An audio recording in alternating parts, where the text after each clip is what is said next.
అన్నీ చిందరవందరగా పడేశాడు. ఏం పిల్లాడో. ఛే!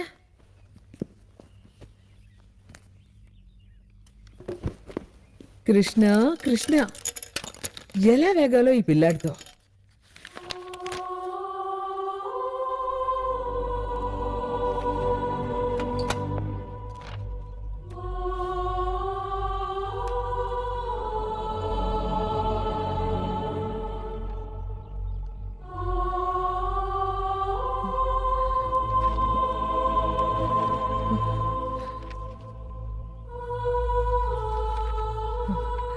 కృష్ణ, ఏంటి నానమ్మా? ఈ స్కెచ్ బుక్ ఎవరిది నాన్న? అది నాదేలే. అవును, ఈ స్కెచ్లన్నీ ఎవరు వేశారు?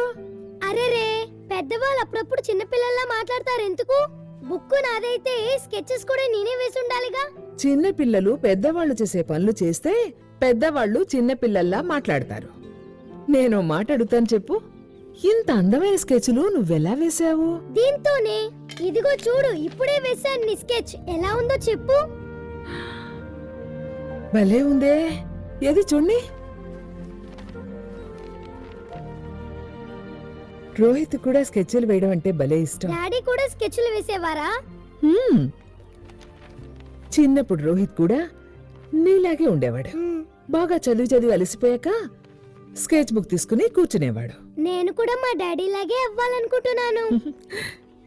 నువ్వు అచ్చం మీ నాన్నలాగే ఉన్నావురా బాబు. మేడం, నేను ఫోన్ చేసి మిమ్మల్ని ఇక్కడికి రప్పించింది ఎందుకంటే మేము కృష్ణకి ఐక్యూ టెస్ట్ చేయాలనుకుంటున్నాం. IQ test? కానీ దేనికి ఫాదర్? కృష్ణ నార్మల్గానే ఉన్నాడుగా. అది పొరపాటు. అతను నార్మల్గా లేడు. ఏం మాట్లాడుతున్నారు ఫాదర్ మీరు? అసలు మీ ఉద్దేశం ఏమిటి? చిన్నప్పుడు రోహిత్ ఎలా ఉండేవాడో కృష్ణ కూడా అంతేనా? లేదు ఫాదర్, కృష్ణ చాలా తెలివితేటలు ఉన్న కుర్రాడు. ఎప్పుడు ఎక్కువ మార్కులు తెచ్చుకుంటాడు. ఎప్పుడు ఫస్ట్ ర్యాంకే వస్తుందిగా వాడికి. వాడిప్పుడు హోంవర్క్ కూడా ఎవరి హెల్ప్ లేకుండా చేస్తుంటాడు. ఇతరుల హోంవర్క్ కూడా. ఏంటి? చూడండి, ఇది 3rd స్టాండర్డ్ చదివే కుర్రాడ్ నోట్బుక్.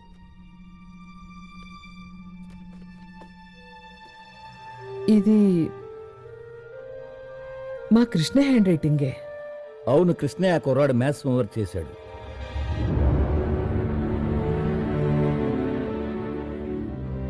అదెలా వీలవుతుంది ఫాదర్? కృష్ణ ఇప్పుడు ఫస్ట్ స్టాండర్డేగా. అందుకే మేము కృష్ణకి ఐక్యూ టెస్ట్ చేయాలని అనుకుంటున్నాం. చేస్తేనే మాకు కరెక్ట్గా తెలుస్తుంది తన వయసు పిల్లలందరికంటే తను ఎంత చురుగ్గా ఉన్నాడో, ఎంత తెలివిగా ఉన్నాడో, ఎంతగా ముందున్నాడో అన్న విషయం. బాబు కృష్ణ, అమౌంట్ అంటే ఏమిటి? Principal plus interest is equal to amount sir. ఏ వయసు తర్వాత మనిషి మెదడు యొక్క పెరుగుదల ఆగుతుంది?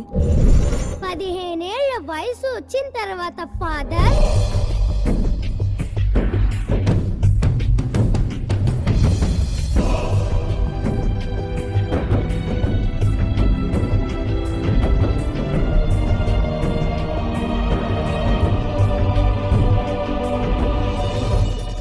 మేడం, మీకు ఉన్నట్టుండి ఏమైంది? ఐక్యూ టెస్ట్ బాగానే జరుగుతోందిగా. కృష్ణ అన్ని ప్రశ్నలకు సరైన సమాధానాలు చెప్తున్నాడు. అందుకనే నేను వాడిని అక్కడి నుంచి తీసుకొచ్చేసాను. ఏ? ఇది మీరు ఎంతగానో గర్వించాల్సిన విషయం. మీ గ్రాండ్ సన్ ఎంతో brilliant, genius, is a miracle child. ముందు నాకు కొద్దో గొప్ప డౌట్ ఉండేది, ఇప్పుడు నమ్మకం కుదిరింది. జాదు వల్ల ఏ పవర్సు శక్తులు రోహిత్కి వచ్చాయో ఆ పవర్సు ఆ శక్తులు అన్నీ కృష్ణకి రోహిత్ నుంచి వారసత్వంగా లభించాయి. మీరే చూస్తారుగా మేడం, కృష్ణ కూడా వాళ్ళ నాన్నలాగే విజయానికి ఒక కొత్త ఉదాహరణగా నిలుస్తాడు. గిన్నిస్ బుక్లో అతని పేరెక్కుతుంది. కృష్ణను కూడా రోహిత్ లాగే ప్రపంచం గుర్తిస్తుంది. నేనదే వద్దనుకుంటున్నాను ఫాదర్. చివరికి ఏం మిగిలింది రోహిత్కి? మెడల్స్ ఇచ్చి చప్పట్లు కొట్టి వాడి టాలెంట్ని వాణ్ణి అందరూ ఉపయోగించుకున్నారు. వాణ్ణి పూర్తిగా వాడుకున్నారు ఫాదర్. కానీ నేను కొడుకుని పోగొట్టుకున్నాను. కోడలు పోయింది, ఇప్పుడు కృష్ణని కూడా పోగొట్టుకోలేను ఫాదర్, పోగొట్టుకోలేను. మీరు పడే బాధని భయాన్ని నేను పూర్తిగా అర్థం చేసుకోగలను. భయం వల్ల విధిరాత అనేది మారదు కదా మేడం. టాలెంట్ అనేది వెలువ లాంటిది, ఉప్పెన లాంటిది. దాన్ని అణిచిపెట్టడం అసాధ్యం. నేను అణిచిపెడతాను ఫాదర్. కృష్ణని లోకం దృష్టి నుంచి దూరంగా తీసుకువెళ్తాను, చాలా దూరం.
ఎక్కడికి పోయాడు కృష్ణ?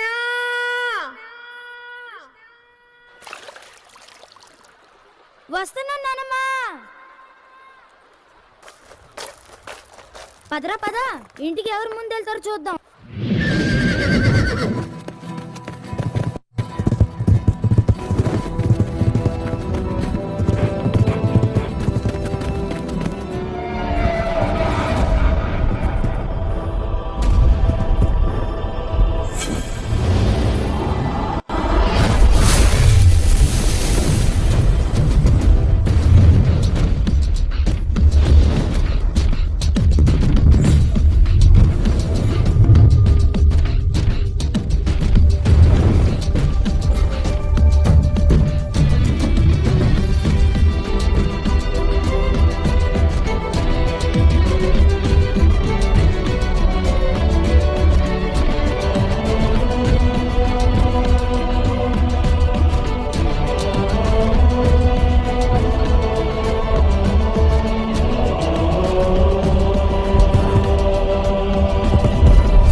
ఏయ్ ఏం చూసావురా? నేనెప్పట్లాగే ఏమి చూడలేదు. నేనెప్పట్లాగే ఎవరితోనూ ఏమి చెప్పను. కానీ ఎప్పట్లాగే నాకు లంచం ఇవ్వాలి. నేను నీకోసం ఇంత పెద్ద విషయం దాచిపెడుతుంటే నువ్వేమో నాకు చిన్న బెల్లం ముక్కలు ఇస్తావా? ఈ రోజు బెల్లం ఇస్తే నేను ఒప్పుకోను. ఇంకేమైనా కావాలి? సరే సరే అలాగేలే. ఇంటికి రారా, బోర్నవిటా కల్పిస్తాను. బోర్నవిటా? మరేమనుకున్నావు? నువ్వు నాలా అవ్వాలా వద్దా? అవ్వాలి. అయితే వెళ్ళి ప్యాంట్ వేసుకునిరా. వెళ్ళు వెళ్ళు.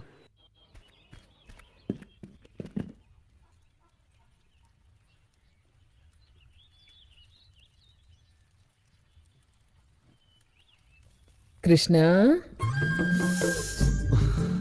వచ్చావా బాబు? ఏనానమ్మా, అసలు నీకు ఎలా తెలిసిపోతుంది నేను వచ్చినట్టు? నేను కొంచెం కూడా చప్పుడు చేయలేదే. నాకు నీ గుండె చప్పుడు కూడా వినపడుతుందిరా. అదే ఎలా అని. నీ కళ్ళు చెప్తున్నాయిరా నువ్వు మళ్ళీ ఏదో అల్లరి పని చేసి వచ్చావని. అల్లరి పనా? అలాంటిదేం లేదు. నేనేం చేయలేదు. నేనేం చేయలేదు నానమ్మా. ఏ అల్లరి పని చేయలే? మరెందుకు దొంగలా మొహం చాటేస్తున్నావు? నేను మొహం చాటట్లేదు, కడుక్కుంటున్నాను నానమ్మా. అలాగా, సరే సరే. టిఫిన్ కన్నీ సిద్ధం చేయి, ఇప్పుడే వస్తాను.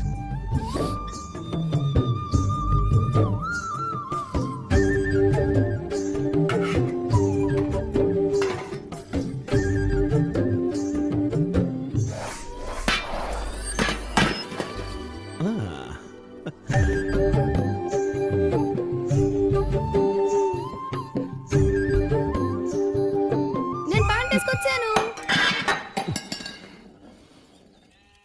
ఏమైందిరా? ఏంటది? అబే ఏ లేదు. ఈ సీనుగాళ్ళాడు కిందకి గ్లాస్ గిరాడేశాడు. ఏంటి అబద్ధాలు కూడానా? ఏరా సీను, రాగానే నీ అల్లరి మొదలెట్టావా?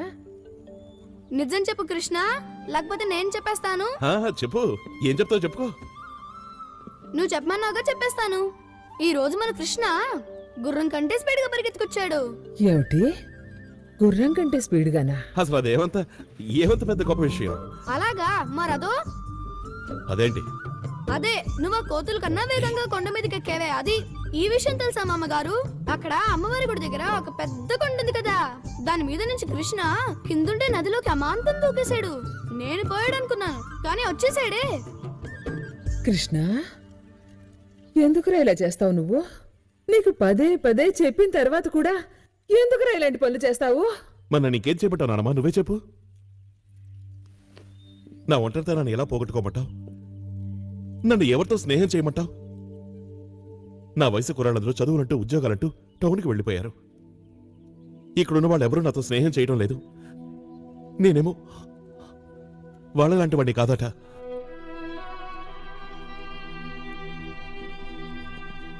అందుకే నేను జంతువులతోనూ పక్షులతోనూ స్నేహం చేస్తున్నాను. కొండలు చెట్లు చావుల మధ్య కాలాన్ని గడిపేస్తున్నాను. ఒక్కసారి ఈ విశాల ప్రదేశంలో కూడా నాకు ఉక్కిరి బిక్కిరవుతుంది. మాట్లాడుకుని ఎక్కడికైనా పారిపోదాం అనిపిస్తుంది. ఏం చేయను? ఏరా, నువ్వు నన్ను వదిలేసి వెళ్తావా? నీకోసం అసలు నేను ఇక్కడ ఉన్నది, లేదంటే ఎప్పుడో వెళ్ళేవాడిని.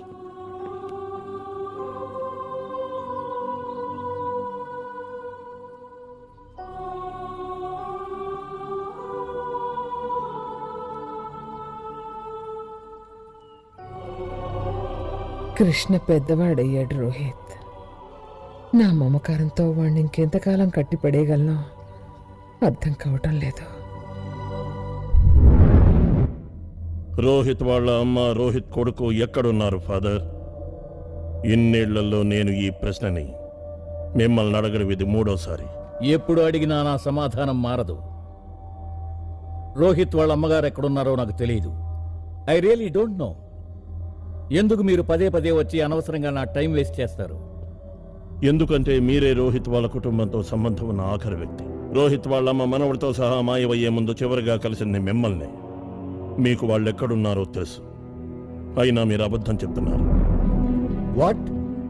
ఎస్, ఖచ్చితంగా మీరు అబద్ధం చెప్తున్నారు. రోహిత్ అద్భుత శక్తులన్నీ అతని కొడుక్కి వచ్చాయా అని నేను అడిగితే రాలేదని మీరు అన్నారు. ఇక్కడి మిగతా టీచర్స్ చెప్పారు వాడు తండ్రిని మించిన తనయుడని. రోహిత్ శక్తులన్నీ వాడిలోనూ ఉన్నాయి. చెప్పండి ఫాదర్, చెప్పండి, మీరేటెంత? How dare you mister? ఇది స్కూలు, ఇక్కడ ఎవరిని ఎవరు కొనలేరు. ఇక మీరు బయలుదేరచ్చు. Please leave now. మీరు తప్పు చేస్తున్నారు ఫాదర్, క్షమించరానిది.